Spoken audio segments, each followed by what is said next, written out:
Hello, ലതയാണോ? എവിടുന്നാ? Okay ലതേ, ഞാൻ അങ്ങോട്ട് വരണമെന്ന്. ലത പറയൂ. ശരി, ഞാൻ ഇപ്പൊ വന്നേക്കാം.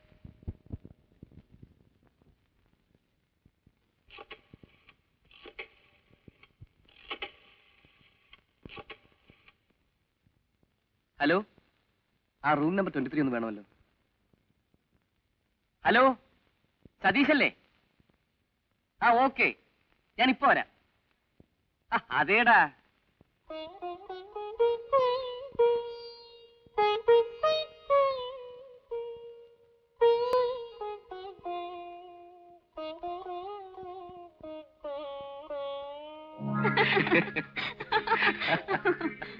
ഇന്ന് നമുക്കൊരു പടത്തിന് പോകാം. ലവ് സ്റ്റോറിക്ക് ഞാൻ 2 ടിക്കറ്റ് എടുത്തിട്ടുണ്ട്. ഏത് ഷോയ്ക്കാ? 3 മണിക്കുള്ള മാറ്റിനിക്ക്. ഇപ്പോ മണി 1 ആയുള്ളൂ. നമുക്കൊരു കാര്യം ചെയ്യാനല്ലേ, ഇവിടെ അടുത്ത ഹോട്ടലിൽ എന്റെ ഒരു ഫ്രണ്ട് താമസിക്കുന്നു. ദുബായിൽ നിന്ന് വന്നതാ. നമുക്കൊന്ന് പോയി കണ്ടേച്ചു വരാം. വേണ്ട, ഞാനില്ല. ഒരു 5 മിനിറ്റ് കണ്ട് സംസാരിച്ചിട്ട് തിരിച്ചു പോരാം. അവനിന്ന് വൈകിട്ട് മടങ്ങിപ്പോവും. രാവിലെ മുതൽ ഫോണിൽ വിളിക്കുന്നതാ. പ്ലീസ്. ശരി, വേഗം തിരിച്ചു പോരണം. Okay okay.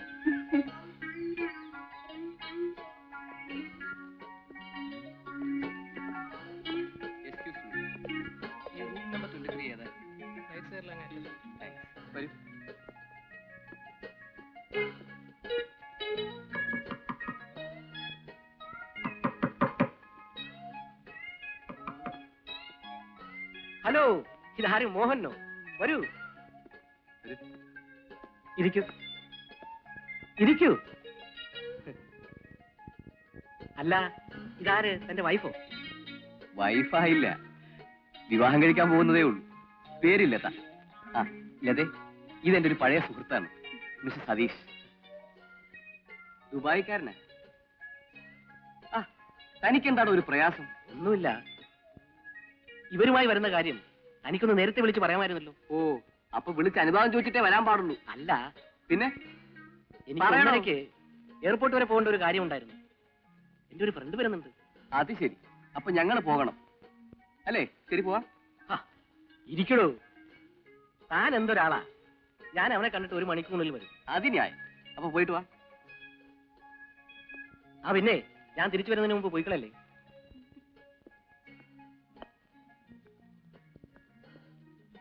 വേണ്ടായിരുന്നു, നമുക്ക് പോകാം.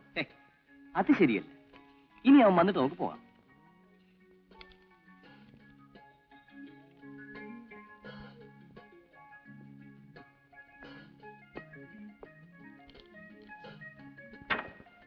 എന്തിനാ കഥ കടയ്ക്കുന്നേ? അതെ, ഹോട്ടലല്ലേ, വരുന്നവരും പോകുന്നവരും ഒക്കെ നോക്കിക്കൊണ്ട് പോവും. പ്രത്യേകിച്ചും ഒരു പെണ്ണിരിക്കുന്ന കണ്ടാൽ.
കളക്ഷൻ ഇടാ.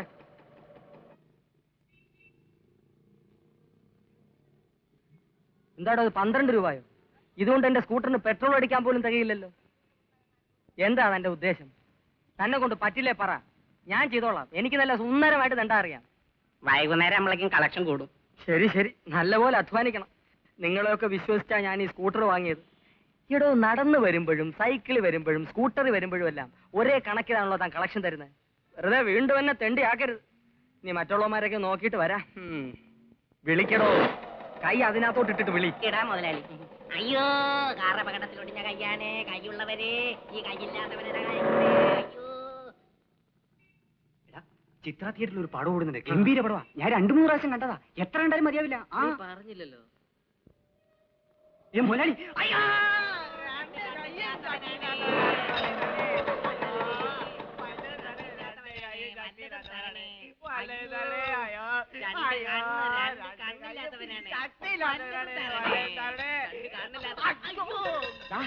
ആര് പറഞ്ഞാ രണ്ടുപേരും കൂടെ ഒരുമിച്ചിരുന്നാൻ? മുതലാളി, രണ്ടുപേരും ഒരുമിച്ചിരുന്നാലേ കളക്ഷൻ കൂടും. ആഹാ, എടോ, തെണ്ടുന്നതിനെ കുറിച്ച് താൻ കൂടുതലൊന്നും എന്നോട് പറയരുത്.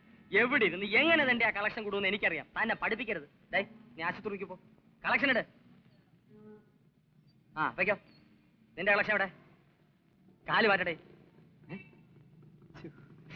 Filter Wills. എടോ, 50 പേരെ വെച്ച് തെണ്ടിപ്പിക്കുന്ന ഞാൻ വലിക്കുന്ന ചാർമിനാർ. 50 പേരിൽ ഒരു തെണ്ടിയായ താൻ വലിക്കുന്ന ഫിൽറ്റർ വിൽസ്. ഇതിന്റെ വില 3.5 രൂപ തന്റെ ശമ്പളത്തിൽ നിന്ന് പിടിക്കും. എന്താ ശ്രദ്ധിച്ചിരിക്കുന്നത്? എന്നെ ഓർത്തിട്ട് തന്നെ. കാര്യം പറയൂ. ഗോപിയേട്ടന്റെ സോറി, സാറിന്റെ കവിത ഞാൻ ഓർത്തുപോയി. ഒരു തിര, പിന്നെയും തിര. ഓർത്തു നോക്കുമ്പോൾ അത് കടലിനേക്കാൾ ഉപരി എന്റെ ജീവിതവുമായി ചേരുന്നു. ചിരി വന്നുപോയി. എന്താ പങ്കമുള്ള ഇത്? സാർ, എനിക്കൊരു കുഞ്ഞു പിറന്നു. ഓ, കൺഗ്രാറ്റുലേഷൻസ്.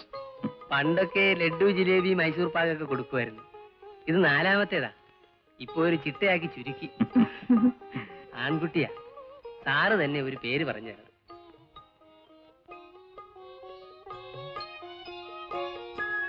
രാജൻ നിന്നാ നല്ലത്. വേണ്ട, രവി. രാജൻ. രാജൻ നിട്ടാ മതി.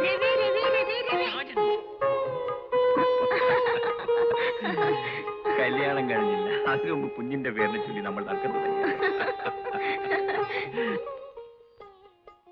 പങ്കമുള്ള ഒരു കാര്യം ചെയ്യും. രാജനെന്നോ രവിയെന്നോ ഏതെങ്കിലും ഒരു പേരിട്ടോളൂ. രണ്ടും നല്ല പേര്. ശരി. ഒന്നും മറന്നില്ലല്ലേ?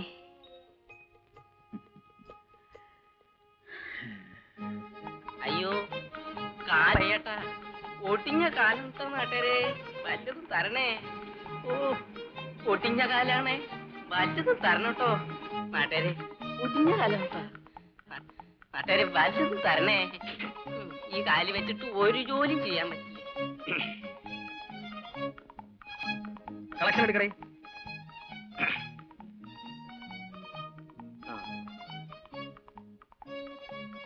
21 രൂപയോ? ഞാൻ കാറ് വാങ്ങിച്ചിട്ട് എന്ത് കാര്യം? നിന്റെ കളക്ഷൻ ഇപ്പോഴും പഴയ സൈക്കിളിന്റെ ലെവലിൽ തന്നെയല്ലോ. ദിവസവും ഇങ്ങനെ 20-30 തന്നാൽ എങ്ങനാ? കാറിന് പെട്രോൾ അടിക്കണ്ടേ? ശമ്പളക്കാർക്ക് ശമ്പളം കൊടുക്കണ്ടേ? നിന്നോട് എത്ര പ്രാവശ്യം പറയണം? നിന്നെ കൊണ്ട് പറ്റിയില്ലേ പറ. ഇവിടെ 100കണക്കിന് ആളുകളാണ് ദിവസവും വരുന്നത്. BA-യും MA-യും വരെ പഠിച്ചവർ. അവരൊക്കെ ആവുമ്പം ഇംഗ്ലീഷിൽ തെണ്ടി തരികെങ്കിലും ചെയ്യും. അതുകൊണ്ട് എനിക്ക് പ്രയോജനമുണ്ട്. ഇത്രയും കിട്ടുന്ന ചങ്ക് പൊട്ടിയിരുന്നു മുതലാളി. മിസ്റ്റർ രാജൻ, യവനെ ഇവിടെ വേണ്ട. യവനെ ബസ് സ്റ്റാൻഡിലോട്ട് മാറ്റണം. ബസ് സ്റ്റാൻഡിലുള്ളവനെ റെയിൽവേ സ്റ്റേഷനിൽ, സ്റ്റേഷനിലുള്ളവനെ ബീച്ചിലോട്ട്, എല്ലാത്തിനെയും ഒന്ന് ട്രാൻസ്ഫർ ചെയ്യണം. എങ്കിലേ യവന്മാരൊക്കെ പഠിക്കൂ. കമാ.